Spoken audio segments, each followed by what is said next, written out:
August 23rd, 2005.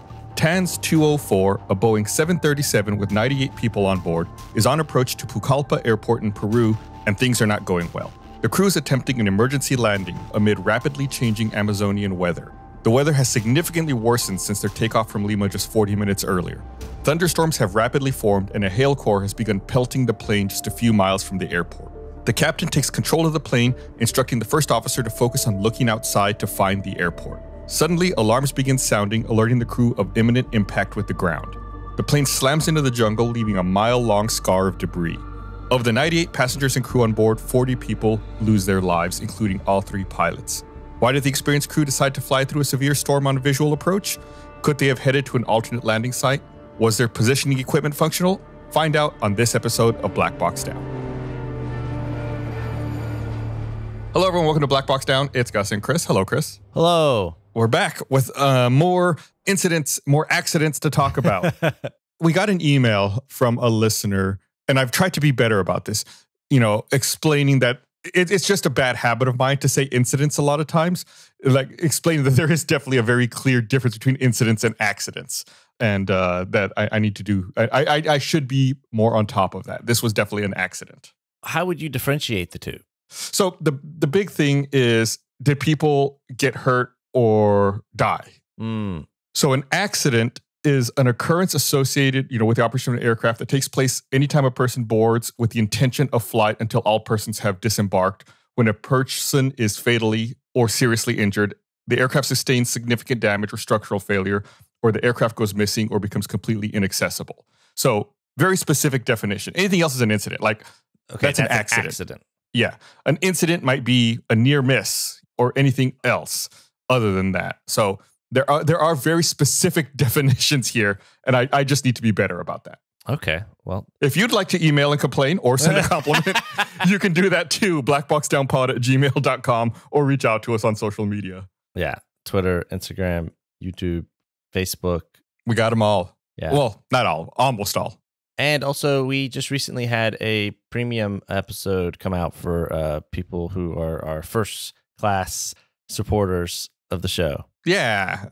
If you support on whatever podcast platform or through Rooster Teeth First, we make supplemental, some bonus content you can enjoy. You also get the episodes early and ad-free. Yeah, and you can find out about that at blackboxdownpod.com. Yeah, it's only $2.99 a month. It's cheaper than Wi-Fi on a plane. Oh, yeah, it is. See, I tried to associate it. Yeah. How often do you buy the Wi-Fi on the plane? Sorry, that's a tangent. It's pretty often, actually. It's not great. This is totally not related to this podcast, but I've been playing a lot of Marvel Snap on my phone, and I bought Wi-Fi on a flight recently so I could play Marvel Snap on a plane to pass the time. It was the Wi-Fi was $8, so I thought it was fine. I also, just use the internet. Whatever. Okay, you put me on the spot, Chris. I feel like I'm being judged. Anyway, we're not here to talk about plane Wi-Fi. We're here to talk about TANS 204. Maybe we should do a supplemental episode about how Wi-Fi killed phones on the plane. Maybe, whatever. That's a different topic. You got me thinking here. So TANS was a Peruvian airline. It stood for Transportes Aéreos Nacionales de Selva, based out of Lima. It was also known as Grupo Aéreo de Transporte 42. You don't have to know any of that. I just want to show off my Spanish. It was established in 1963 as an arm of the Peruvian Air Force. It was based at the remote city of Iquitos, which was inaccessible by road, and it was tasked with providing scheduled airline flights as well as search and rescue and medevac needs. So this is a weird airline because it started off kind of as a branch of the military. It operated as a branch of the military. Like I said, it was established in 1963. They didn't get their official recognition to be an airline until 1999. So they operated for like 36 years as a branch of the military. Huh. So kind of a weird backwards way to make an airline, but that's how TANS came to be. Yeah, it was in 1999 that it was no longer part of the Air Force and then began operating as a typical airline in November of 1999. A lot of pilots started out in the military. Why not a lot of airlines? Well, you're going to find out why. Uh-oh. Before we get into the meat of it, because I think that's an interesting question you just asked. When pilots fly for the military, going somewhere and landing somewhere is an order. right? Like you're tasked with this mission, you have to go land, you have to land there. That's not the case in civil aviation. You look at the conditions and you think, yeah, you know what? We're not going to land there. The pilot has a lot more leeway in deciding, whether to divert or what the conditions are like. I never thought about that, but yeah. Yeah, we're going to think about that a little more in this incident. So TANS Peru Flight 204 was a domestic scheduled flight from Lima to Iquitos via Pucallpa. So it was going from Lima to Pucallpa to Iquitos, and it was operated with the Boeing 737 that was built in 1981. It was powered by 2 Pratt & Whitney engines, and it was actually leased to TANS Peru from a South African airline called Safair. I'm not sure how to say that. 2 months before the accident. The captain was 45-year-old Octavio Perez Palma Gareta, who was a former military pilot, just like you said, who had, you see where this is going? who had 5,867 flight hours, of which 3,763 hours were on the Boeing 737. The first officer was 37-year-old Jorge Luis Pinto Panta, who had 4,755 flight hours, 1,109 of them being on the Boeing 737. And there was also, remember I said there were 3 crew, there was also a trainee pilot on board, 38-year-old Gonzalo Chirinos Delgado. He had 2,700 flight hours, but only 61 of them were in the Boeing 737. That's not many at all. That's why he's a trainee. So the captain was seated in the left-hand seat. The trainee was seated in the right-hand seat like the first officer, and the first officer was seated in the jump seat. Okay, so he's getting some hands-on training. Right. It's a training flight. They're teaching him how to do it. He's sitting in the first officer seat, but he's being supervised by a training pilot as well as the actual first officer who's sitting behind him in the jump seat. TANS 204 departed Lima at about 1924 Universal time. That's 7:24 p.m. Universal on a scheduled 53-minute flight to Pucallpa. And then after it was supposed to do a stop there, then the plane was supposed to continue to Iquitos. Then on this flight to Pucallpa, it reached its cruising level of 33,000 feet at 7:41 Universal time, 7:41 p.m., 174 miles from Pucallpa.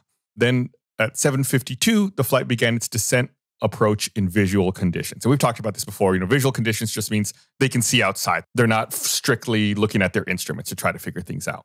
Okay. The plane is equipped to do that? Yeah. Any passenger flight should be able to do instrument conditions. Airlines don't want to cancel flights because there's clouds. Okay. So any pilot who's flying for an airline, any airliner should be able to fly in instrument conditions. But this particular day, at this time when they begin their descent, it's in visual conditions. They can see outside. It's fine. At 33,000 feet, the pilot contacted air traffic control for weather conditions. 6 miles from the Pucallpa VOR, and that's just the navigation aid at Pucallpa. 6 miles from that VOR at 8:08 p.m. Universal time, the aircraft reaches its authorized height of 1,500 feet above sea level, which corresponds to a height above ground of about 987 feet. So you can think of it, just to kind of try to establish everything, they're about 6 miles from the airport. They are now have descended down to 1,500 feet is what their altimeter says, but that's really about 1,000 feet above the ground. Yeah, okay. The aircraft was cleared for a visual descent, and when it reached its minimum height, or MDA, minimum descent altitude, it encounters a meteorological phenomenon that does not allow it to maintain vertical or horizontal visibility. So at this point now, they've descended, everything was visual, they got low, 1,500 feet, and now they cannot see anymore. They've entered a storm. Just out of nowhere? It built very quickly. Like it was cloudy, like the weather was unstable, and then just how that happens. It happens here sometimes where it's like, oh, it looks like, everything's fine. It's sunny. And it's like, oh, those clouds look like they might be trouble. And then, within a few minutes, a thunderstorm forms. Yeah. I'm just thinking about those videos. Have you ever seen like the moment a tornado just forms? I know this is not a tornado, but like how quickly it can happen. Right. And then to make matters a little more complicated, just to I know you might think like, well, why were they doing this? What was going on? Pucallpa Airport's kind of small. They didn't have radar at that airport, so they couldn't really give very detailed weather reports. They had to rely on reports from other pilots who had just flown through the area to kind of like relay that information. And this must be a really low storm too, huh? It's actually really big, but at this point, it's not like they're in the clouds here. They're unable to see because of torrential rain. Oh, okay. It's just raining super hard and they can't see anything outside. And like I said earlier, they haven't entered it this point yet, but they're about to enter like a hail core where it's just hailing really hard as well. Like it's a really severe thunderstorm that they've entered. And I'm about to say that in a couple sentences here. So air traffic control cannot clear the flight to land until the pilot confirms he can see the runway. At 8:08 p.m., they disconnect the autopilot that's maintaining their altitude. And 20 seconds later, they leave that minimum altitude and they begin descending and they cover that ground or I should say they descend that altitude and lose it in 34 seconds at a rate of descent greater than 1,700 feet per minute. And the conditions, like I said, are heavy hail, and then they impact the trees at 8:08 and 51 seconds. Later, they come to rest on the ground at 8:08 and 57 seconds, this being the final impact. So it seems less like they were looking for the runway and they just like knocked out of the sky. Right, yeah. Yeah, that's what at this point, yes, that's entirely what it sounds like. They had gotten low, they were at their minimum altitude, encountered a super severe storm with hail.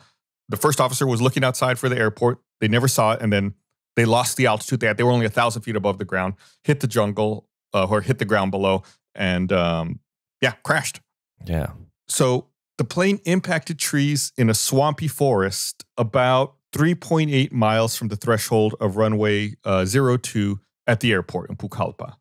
The footprint left by the impact of the aircraft measured 0.8 miles long and 100 feet wide. So this is a huge impact site where it hit the ground. And the aircraft wreckage was completely destroyed due to impact and post-impact fire. So the plane hit the swampy forest with a slightly nose-down attitude, turning slightly to the right, which indicates that they were descending. You know, they had their angle of attack was down towards the ground. Did they think they saw the runway? From the cockpit voice recorder, no, they never really saw it. And at this point, they were still, almost 4 miles away in really heavy thunderstorms. So it would have probably been very unlikely that they saw it.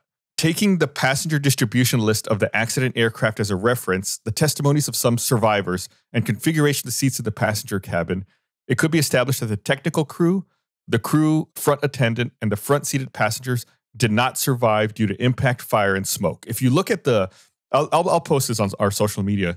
There's a diagram showing where the people were seated on this flight and where everyone died and where the people were seated that lived.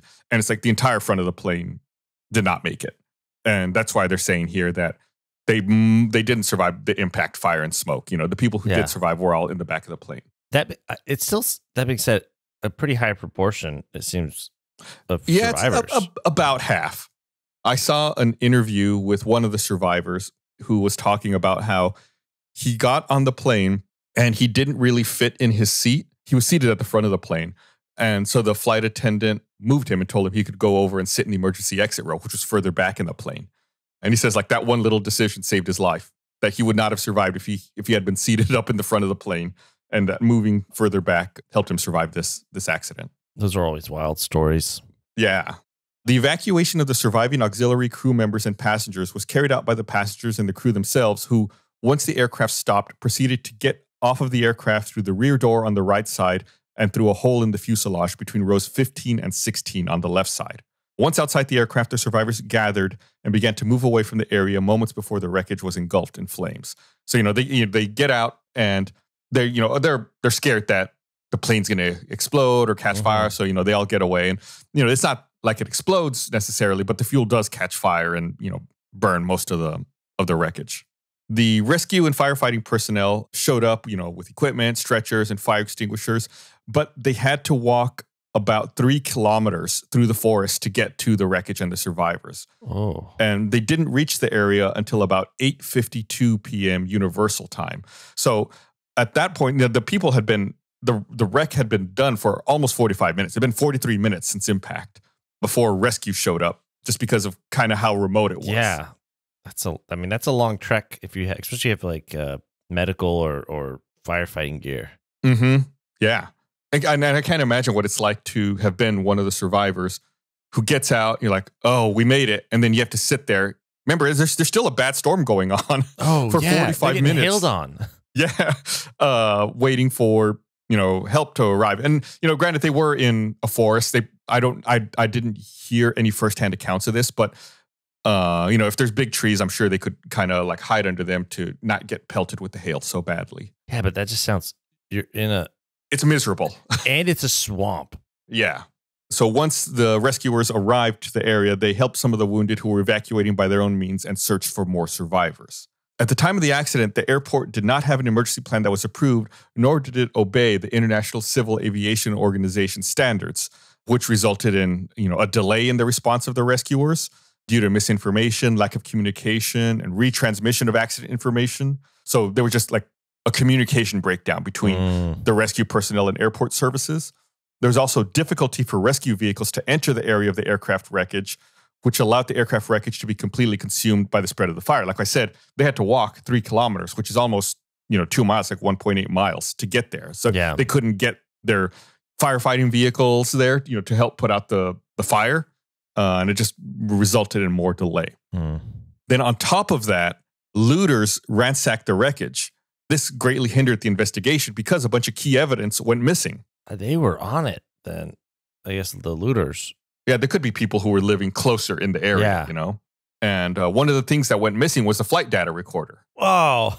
So they took one of the black boxes. And when, investigators and, the rescue personnel showed up, they tried their best to stop the looting, but there was just too many people. I think they tried to save what they could. They set up some guards around the engines, just to check the engines to make sure that they were functioning, but they really couldn't stop everyone else. Like, what are they going to do? Shoot these people, And it's probably a ton of people because it is, I guess, close enough to populated regions. It's not like it's out on a mountain. Right. So like I said, the flight data recorder was missing. They couldn't find it at the site. And after an intense search and offering a reward of $500 US, it was returned 1 week later by a resident who lived near the area of the accident. We've talked about this before in other episodes where investigation committees will, if they can't find what they're looking for, they'll offer rewards for critical components to be returned. And in this case, the flight data recorder was one of them. Yeah, it's worth the money just to get it. To know. Yeah. Not in this case, though. No. Oh. The unit was delivered without the external metal case, without the underwater locator beacon device, and with signs of having been subjected to high temperatures. Oh. Yeah, the armored part that contains the mechanism box was open, and the lid lacked the thermal protection element. The container of the mechanism was removed from the armored part, and the protective box of said mechanism was open. It showed signs of having been subjected to very high temperatures. There were no signs of impact or deformation in any of the protective boxes. Small incisions or scratch marks made after the unit was subjected to fire could be seen on the reels that carry the magnetic tape, and the bottom lane still shows the remains of the burned magnetic tape. So overall, that's just to say someone looted it and then they messed with the flight data recorder, either trying to take it apart or open it up, and it really damaged it. And due to the damage caused by the fire and the manipulation of the unit after it was found, no information could be extracted from the flight data recorder for the investigation. So it was worthless. They couldn't do anything. So that being said, the cockpit voice recorder was found on August 24th by the Peruvian Air Force among the wreckage and was handed over to the General Directorate of Civil Aviation Inspector, who was at the scene, and was later handed over to the CIAA representatives. The CIAA is the investigation committee in Peru. So all that to say, they found the cockpit voice recorder and it made its way to the investigation committee. Yeah. How big of an airport was this? Pucallpa? It's pretty small. Okay.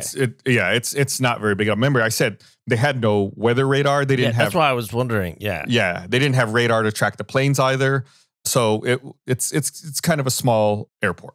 There's no shortage of information available at our fingertips these days. It can be overwhelming and discouraging trying to keep up, but staying informed doesn't have to be a challenge. Smart News is here to streamline the way you consume media and get you straight to the stories that matter most through delivering critical and breaking news curated just for you. Smart News aggregates local and global stories from trusted publishers so you can stay informed on what matters most to you, from local weather to trending TV shows, all in one app. It scans stories, analyzes headlines, and partners with respected publishers to deliver information that helps you live smarter. You can say goodbye to information overload and hello to saving time and getting straight to the news that you care about. Plus, you can easily personalize your feed by following top publishers, adjusting notifications, and getting alerts in your area all in one app. Download Smart News for free today in the App Store to get news that matters most. That's SMARTNEWS. Search for it on the Apple App Store for your iPhone or iPad, or Google Play Store for Android users. A news app made smarter. Discover the all-in-one platform that delivers all the information you need. It's December in Texas, which means it's just about the perfect weather to be outside as much as possible without having to deal with blistering heat. It's a welcome relief, especially in Austin. There's so many places to explore around town. You can experience even more with electric e-bike. Right now, for a limited time, you can save up to $250 on their holiday bundle with the purchase of any 3.0, light, or premium electric e-bike, plus 0% interest for 6 months. Only available now through December 31st. I love my electric e-bike. I've had it for quite a while now. I can't remember what it's like not to have it. It's comfortable. It's fun. Let me tell you, I'm lazy. I don't like working out. I don't like pedaling. The electric part of the electric e-bike is amazing. It gets me all around town, wherever I want to go. I just expand the area I'm able to explore more and more with the bike because it has such great range. It gets me there super quick. And best of all, you don't have to worry about parking it. You can ride it up to the front door of any place you're going to and lock it wherever they have their bike rack. Usually it's right by the front door. I got to take it to restaurants near me. I take it to convenience stores near me, grocery stores, you name it. I find excuses to get on that electric e-bike and go explore somewhere. And one of the best parts is that electric e-bikes designs every bike with durability and convenience in mind. Each bike is foldable. You can fit it in your car if you want. They all ship free, fully assembled. You just take it out of the box and you unfold it, and that's it. You're done. You'll be on the road in no time. Each electric e-bike includes a powerful removable battery, a bright LCD display, 7-speed gearing, and 5 levels of pedal assist to power your ride. That's my favorite part. With over 200,000 dedicated riders on the road so far, electric e-bikes truly have fantastic features and quality at an unbeatable price. Start your next adventure with Electric XP 3.0 today. Order now, save up to $250 with a special holiday bundle and 0% interest for 6 months. Visit electricebikes.com to learn more. That's LECTRIC ebikes.com. Seriously, go check it out right now. Just take a look. Why not? Take a look. Looking's free. There's nothing quite like the feeling of gathering around a warm fire on a cool evening, and a smokeless fire pit from Solo Stove makes your outdoor moments even more memorable because instead of having to constantly dodge campfire fumes, you can sit back, relax, and actually, enjoy the fire. And during Solo Stove's holiday event sale, you get a great deal on a Solo Stove fire pit. I've had my Solo Stove for like a year, maybe a little over a year now at this point. I think I had it. Yeah. And it's the perfect time of year to be using it here where I am in Texas. You can light it up. It lights super quick, super easy to use. And the smokeless design is absolutely great. You don't feel like the fire's watching you, trying to throw smoke at you the entire time. It's absolutely awesome to try to be able to enjoy the backyard and just hang out, with loved ones, with pets, and just enjoy the cooler weather. You can upgrade your backyard with the Solo Stove fire pit, create story-worthy moments without all the fireside fumes. Stainless steel construction is designed to regulate airflow and burn more efficiently. There's so little smoke, you'll wonder how there's so much fire. It's the perfect catalyst for getting outside and spending more time with family and friends. Build lasting memories around a Solo Stove fire pit. Let the gifting begin. Shop Solo Stove's holiday event sale for huge site-wide savings and get $10 off with promo code BlackBoxDown plus a lifetime warranty and free 30-day returns. Get an extra $10 off holiday deals at solostove.com, promo code BlackBoxDown. So according to the dialogue held between the pilot in command and the co-pilot in the CVR recording before the start of the approach, the crew is aware of unfavorable weather conditions and they consider continuing. At about 20 miles away, they comment doubtfully on the possibility of alternating. However, in subsequent dialogue, in the initial phase of the final approach, these crew members demonstrate their intention to continue their course for the final approach and descend towards the airport area.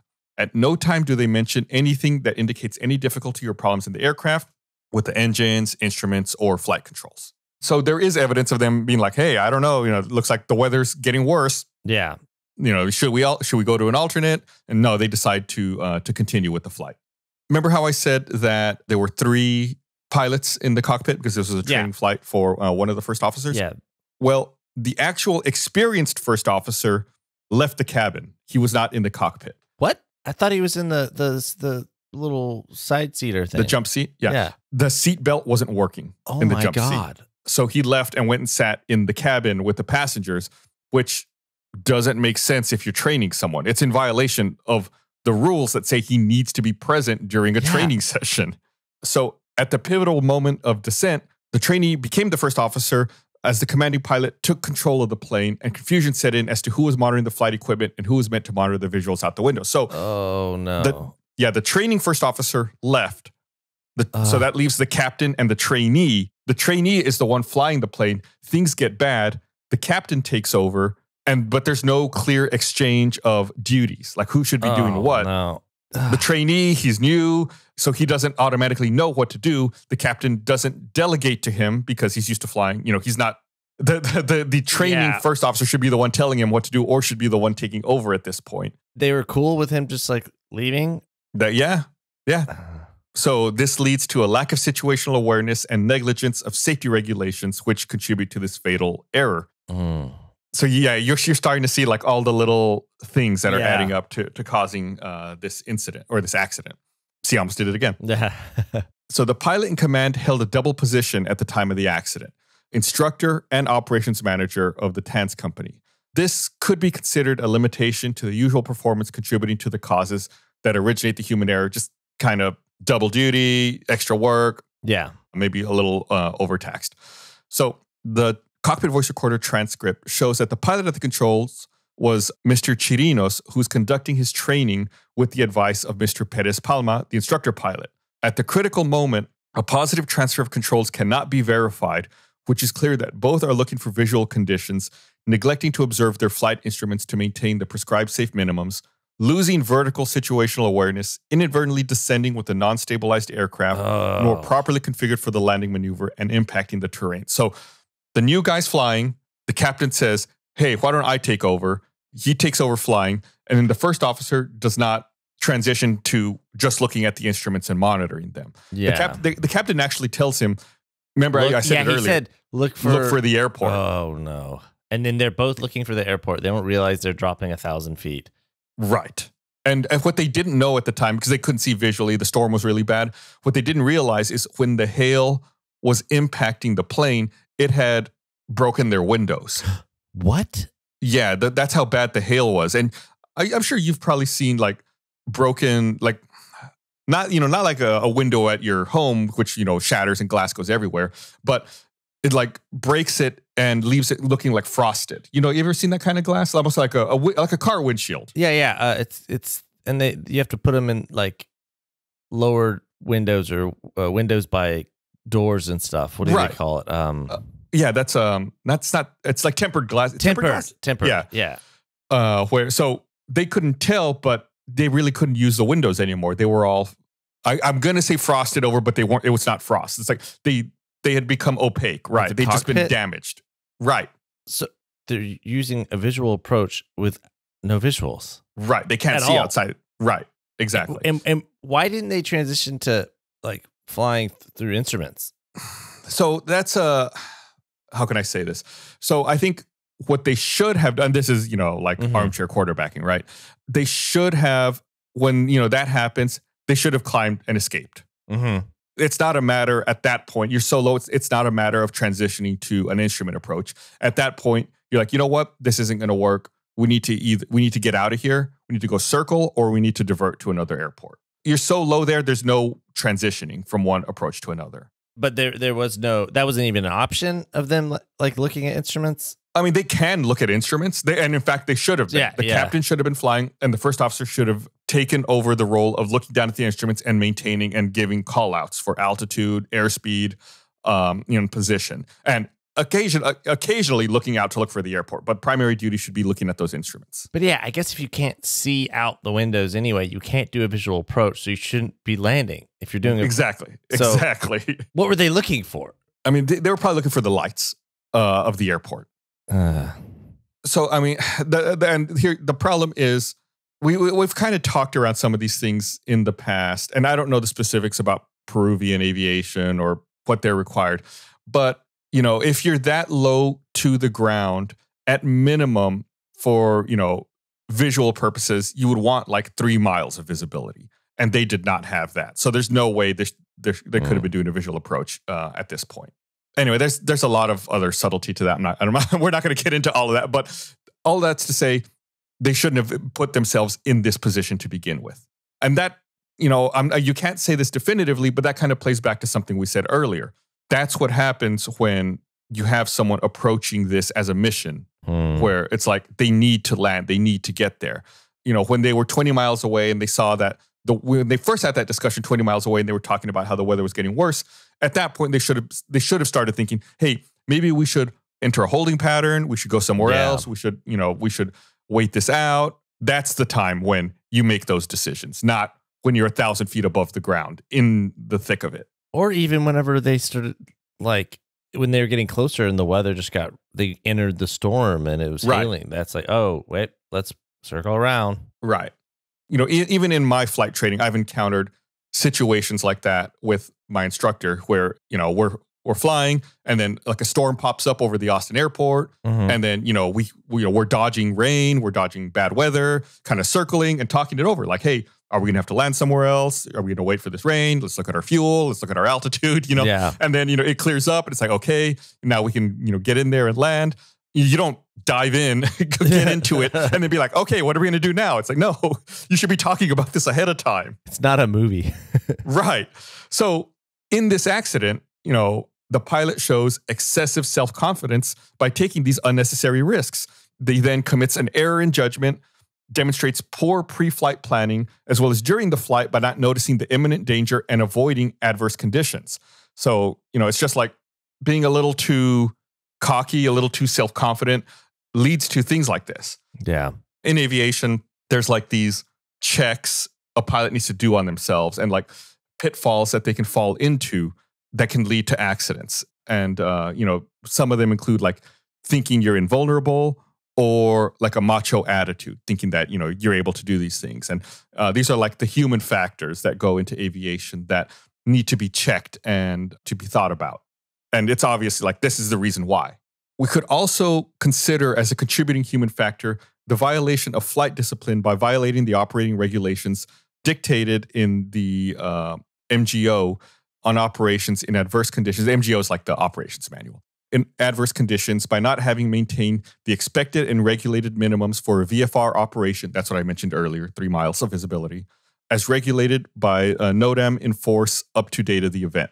So it's also this is just to say, kind of like what I was saying just a few seconds ago, there's also the human factor that goes into this by the pilot ignoring the operations manual, ignoring the required minimums for this kind of flight. And just proceeding with this flight anyway. That's why I didn't quite know how to answer your question earlier about like, why can't they transition to an instrument approach? It's like, they shouldn't have to. They shouldn't be in that position in the first place. And then you factor in the training guy taking over as first officer. Right. And then also bad crew resource management. Right. Not clearly dictating what responsibilities are, not having that positive transition of controls. Like normally when one pilot transitions controls to another, it's like a 3-way exchange. So it's like, if I was the pilot and you were the first officer, Chris, I would say, you have the controls. Then you would reply, I have the controls. And then I would say again, you have the controls. Or if I take over, I would say, I have the controls. You would say, you have the controls. And then I would say, I have the controls. It's like, very clear. It needs to be said 3 times. So everyone understands. Right. That way definitively who has it and who's taking over. And then this is kind of a side note.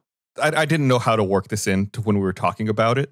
On the cockpit voice recorder, the investigators noticed that as things were getting worse and, as the flight was progressing, that the first officer in training began whistling as he was flying the plane. What? Yeah, like whistling to himself, like a little tune. And they said that based on previous accidents that they had investigated, they knew that indicated he was probably nervous and felt like he was in over his head. That they've noticed this before on previous accidents and incidents. Like people whistle whenever they're over their head. Right. Whenever they get nervous or stressed out, they just like inadvertently kind of start whistling a tune. To like calm themselves, to try and... Right. Also, another thing I didn't, I'm just gonna go ahead and work this all in here while we're kind of in a break. Another thing I didn't know where to mention it was that we're talking about TAN's Flight 204. This was their 5th fatal crash in 13 years. Whoa! And it was their 6th crash overall. That's a lot. That's a lot, Chris. The previous one was only 19 months before this, like a year and a half before this, and 46 people died on that one. So there was obvious problems here. And spoiler for later, TANS no longer exists. This was pretty much it for them. It's just an awful safety culture that had gone on with TANS. Anyway, so going back to the flight and talking about the human factor as far as the flight, the pilots channeled their attention in search for visual conditions, trying to locate the runway, neglecting the flight and abandoning the safe separation level prescribed by regulations. So it's kind of the same. Remember, the captain told the first officer to look outside for the runway. They were both kind of preoccupied on that, even though they couldn't see. And as a result of this, they lose spatial situational awareness and do not control the energy of the aircraft to perform or attempt the proposed maneuver safely. Conditions departing from Lima were operable. However, there was a developing front in the vicinity of Pucallpa. And at the time of the accident, the front was over the area of Pucallpa Airport with estimated cloud tops at 45,000 feet, developing an unforeseen, unusual, and large-scale meteorological phenomenon with heavy precipitation, strong winds, and hail. So they knew that there was a front in the area when they took off, and then it was just one of those things where all of a sudden it developed very rapidly into a severe thunderstorm. According to the cockpit voice recorder transcript, the technical crew of the flight was aware of the meteorological phenomenon prior to the flight. Likewise, according to the dispatch release sheet for the flight, the crew had received information related to the weather reports, notice to airmen, and forecasts, and everything was normal until 18 minutes after takeoff when they reached the assigned cruising level of 33,000 feet. At that time, at 7:52 p.m., they detected rain on the radar and learned of the bad weather through the Pucallpa Tower, which informed them of the presence of cumulonimbus clouds in the southern quadrant of the station, estimated visibility to the south of 1 kilometer, and middle with a dust storm. So cumulonimbus clouds are just like big storm clouds. Yeah. So the tower starting, at this point when they're at cruising altitude, the tower starting to let them know that there's bad weather moving in. And despite this, they do not take preventative measures, taking into account that the pilot in command is also a flight instructor. At 8:04 and 54 seconds, the crew is aware of the adverse conditions in which they are flying. The instructor pilot ordering the pilot in instruction to stay below the nimbus clouds, contravening the regulations of the MGO, since the general policy in this regard is to not operate through developed thunderstorms, nor to fly below the base of the storm, and do circumnavigate or fly over them if possible. This type of storm should be avoided at least 20 nautical miles away. So the operating handbook says not to do this. Like they violated multiple things. That like they flew under the storm and they way closer to it. You know, they need to avoid it, and if possible, go around it or fly over it. And they did the exact opposite. They went straight through it and under it. Which is bad training also. If he's training this guy, he's training him to do the wrong things. Yeah. Yeah. So it's like, yeah, you're just continuing a bad cycle or bad history. Right. So I'm going to go ahead and pull some items from the MGO. Remember I said the MGO, it's the operations manual. Okay. That some specific items from that MGO that they violated. And this is, again, from the manual. If the cloud base is below 3,000 feet, do not plan to fly under a cold front or prefrontal thunderstorms.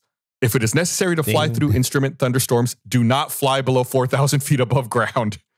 Fly through intense thunderstorms along a cold front. It should never be attempted. Never try to fly under this type of thunderstorm. It's like over and over. There's one more here.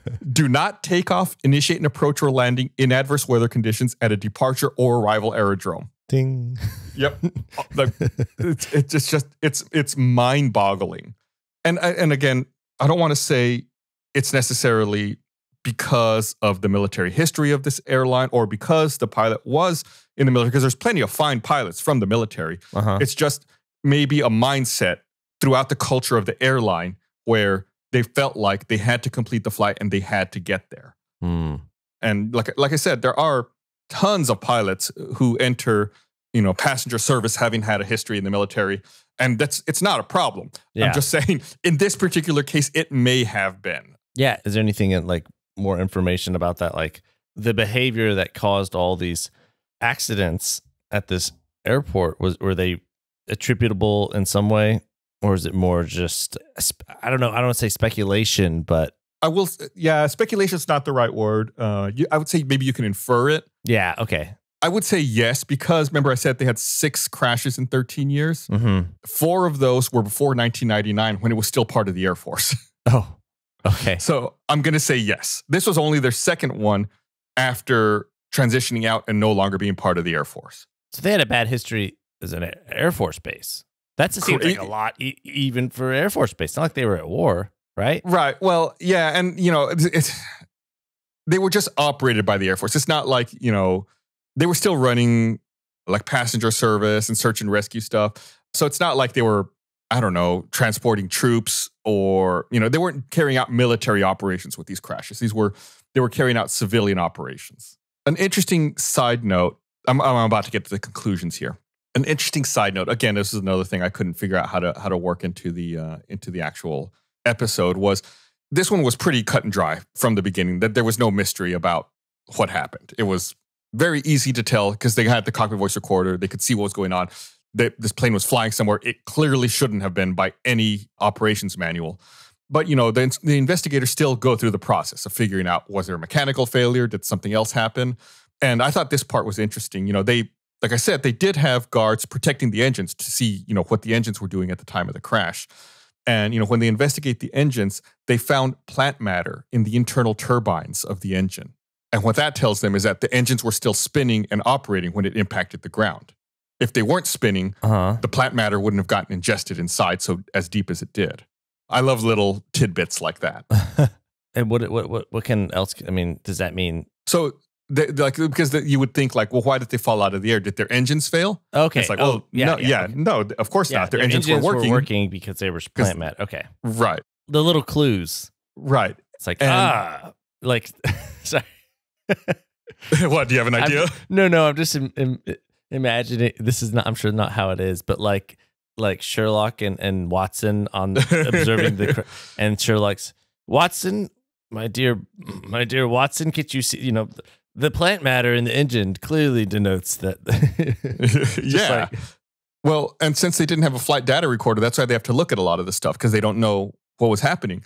And in fact, they had to do like an audio spectrum analysis on the cockpit voice recorder to try to listen to the engines. So they do that thing where they have the audio file, then they isolate out, the people talking, they isolate out all the other sounds and just try to isolate down to the engines to listen to see if they were operating correctly.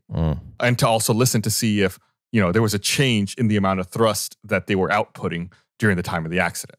And there wasn't. They could hear it operating normally. If anything, they were a little critical of the fact that more power was never added. Like they were cruising along, and when they tried to, there was never like any increase in thrust to try to gain altitude or to escape out. It would just show that they were preoccupied and committed to what they were doing. And maybe also neither pilot at the time knew who should be operating the throttle. Anyway, conclusions. The Accident Investigation Commission of the Ministry of Transport and Communications determines the probable cause of the accident as follows. The decision of the technical crew to continue with the final approach and landing towards the Pucallpa airport in very severe weather conditions. The decision of the technical crew to carry out the non-stabilized descent and not to act to stop the abrupt descent towards the ground in descent rates greater than 1,500 feet per minute, which activates the ground proximity warning system. There's a lot of talk about this. When you're coming in to land, you need to have what they call a stabilized approach, where, you're very, it's like what the name says, you're very stable. You have a very gradual, safe descent rate, and, you're not going too fast, and everything's, in position, everything's deployed properly. You're stable. If anything's not stable, you don't make your landing, you go around. You climb, escape the area, and give it another shot. So descent rate, 1,500 feet per minute, or greater, they were doing, I think, 15 or 1,700 feet per minute. That's not stabilized.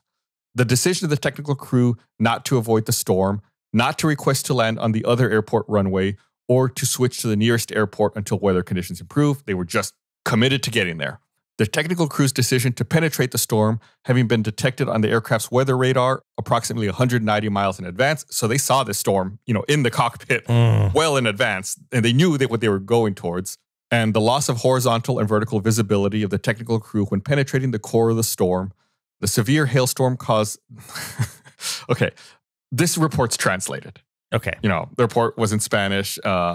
It's translated to English. So there's a verbification of a word here that I don't think exists in English. So I'm going to try to talk around it. Well, could you just for, could you just say it? So I don't have the Spanish word in front of me, but I'll give you the English verbified word.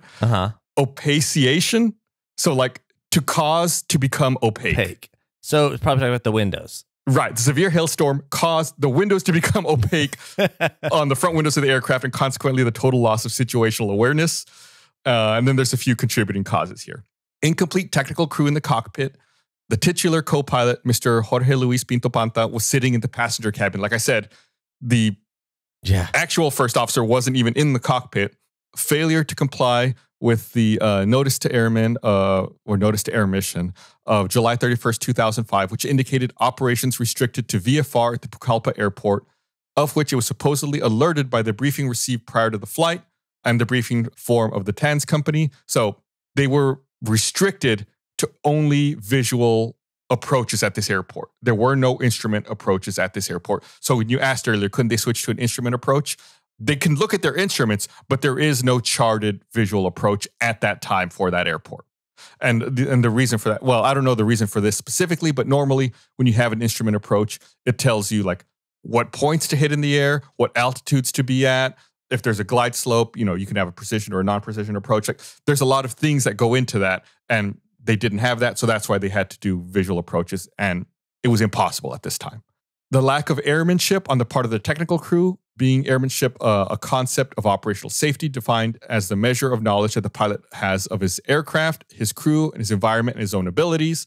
The lack of knowledge on the part of the air traffic controller of the Pucallpa control tower to identify the risky situation that configured the unusual meteorological phenomenon of a cold front with intense hail precipitation in the vicinity of the airport. That's probably just saying the air traffic controller should have maybe raised more alarms about how bad the weather was. But again, they had no weather radar. I mean, this was just kind of a small airport. And it happened. You even described it as a phenomenon. Right. But, I guess they could see the weather. It wasn't that far from the airport. They should have raised the red flag a little more. There was also another finding here that at the time, there was air traffic control could not suspend operations at an airport in Peru. So even though air traffic control knew the weather was bad, they could not close the airport because of regulations in Peru at the time. Partial compliance and poor dissemination of the recommendations of the investigation into the accident involving the Fokker F-28 Mk-1000 aircraft operated by TANS, which occurred on January 9th, 2003. So this is, I didn't want to get into this. Remember I said there was another accident a year and a half before this one? That accident a year and a half before was very similar to this one. And this point here is saying that they didn't listen to the recommendations from the last crash. And then this one happened. And that's what they're talking about here, the previous crash that had occurred. It's like, we already told you this. Right. Like, you're still doing you're still having the same problems. And people are dying because of it. And then there's just a few conclusions here from the CIAA. The CIA determines the likely cause of the accident is as follows, and it's kind of the same. These are just two different sets of conclusions. The decision of the flight crew to continue the final approach and landing at the airport of Pucallpa in severe weather. The decision of the flight crew to descend unstabilized and not act to stop the steep descent to ground at a descent rate of above 1,500 feet per minute, which is what triggered the GPWS. The decision of the flight crew not to avoid the storm, not choosing to conduct a landing on the other runway or divert to the nearest airport until weather conditions improved. The decision of the flight crew to penetrate the storm, it having been detected on a weather radar aircraft approximately 190 miles in advance, and the loss of the horizontal and vertical visibility of the flight crew while penetrating the core of the storm. Severe hail causes obscuration of the front windows of the aircraft and total loss of situational awareness. Obscuration, that's the word. That instead of opaciation. Obscuration. At least they're like sciencey sounding words. Yeah. Yeah. Like, if you were adamant that was a word, I'd be like, all right. It sounds right. But yeah, that's it. TANS 204. It's hard to say, like, it's a hard one to describe just because they shouldn't have been where they were in the first place. It's like, what could have been avoided? Like, a lot. They just should have gone to a different airport, or they just should have circled and waited for the weather to clear. It's just baffling, the decision to try to attempt this land. And that's not to say planes can't land in severe thunderstorms, but there are thresholds for it. And this was, and there was no instrument equipment at this airport. Like, normally when you're landing in bad weather, it's like, oh, well, we can do an instrument approach. There's a glide slope. There's a localizer. There's something. There was none of that at this airport. They were just like, all right, let's fly through a terrible hailstorm and look for the airport. Like, no. Yeah. how much longer did this airport last after You mean this? the airline? Sorry, airline? Yeah, they ceased operations in 2006, and this particular incident was in August of 2005. Okay, so it was pretty quick after that. It was in January of 2006 that their license was suspended by the Peruvian government. So probably because as this was investigated, and then they looked at their history and records, and and then they were like, this airline should not be operating. Yeah, especially since they're like, we already told you these things, y'all didn't learn. Right, and there's no room for that in aviation. Yeah. And that's the whole point. I mean, that's the crux of why we do this podcast is what are the lessons learned and what was implemented, what changed as a result to make sure this doesn't happen again. Well, they learned lessons. Well, they were told what happened. They didn't learn anything. They did it again. It's like, you know what? You can't fly anymore. Don't do this. You're out of the game. You're out. All right, but that's it. That's TONS 204. We'll be back next week with another episode. Yeah. And thank you everyone for listening. Tell your oldest friend about this podcast. An old friend. Also, if you have any Peruvian friends. Yeah. Oh, I used to have a Peruvian friend. Did you? Yeah. In college, my, Zach Hanner. Oh, yeah. He had a roommate that was like a random assigned roommate, and he was Peruvian. His name was Gaston. Look him up and find him. I will. Gaston, I haven't talked to you in 15 years. But I got to tell you about a podcast. And let's go. There's that Peruvian restaurant by the office. Let's go have lunch. Yeah. All right. Thanks for listening. Bye.